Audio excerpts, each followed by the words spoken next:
US Senator and former presidential candidate John McCain has lashed out at Russia, saying it could be the next country to experience a Libya-like uprising. He's not the first American legislator to aim statements like this at Russia. Let's cross now to RT's Washington correspondent Ghana Chichikan for more. Ghana, so what was the point of view Senator McCain was trying to express?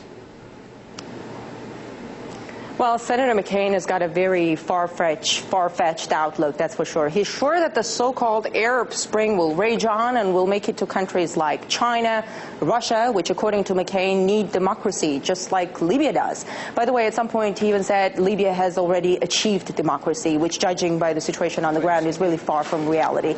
Because even as the Transitional National Council takes over in Tripoli, that's not the government that was chosen by the Libyan people. And many Libyans are outraged by the fact that foreign powers have essentially made those choices for them. And looking back at Egypt, Egyptians too don't seem to have achieved what they were fighting for. So as far as democracy is concerned in those countries, there are still lots of questions, but according to McCain, it's all great and the fire of uprisings should move on to other countries. First stop, Syria, according to the senator. Right after Gaddafi, he said, it's Bashar Assad who is next to fall. But to many, McCain's statements are not surprising, really, because he's seen as a mouthpiece to those forces in Washington who have this hawkish mentality and would want to see some countries go upside down, especially rich nations or strategically important ones.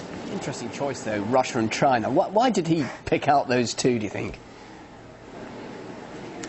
Well, it's quite interesting that Senator McCain is pointing at some of the world's richest countries. Russia, that's sitting on vast natural resources, and China, which is developing extremely rapidly. It's America's biggest creditor. It's the world's #1 exporter of goods, as we know. The senator is basically calling for revolutions in those countries, presuming that their livelihood is so bad that they need to rebel immediately.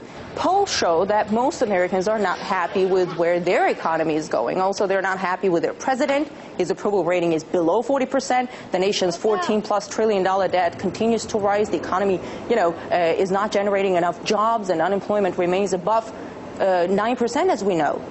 We're talking about millions of people jobless.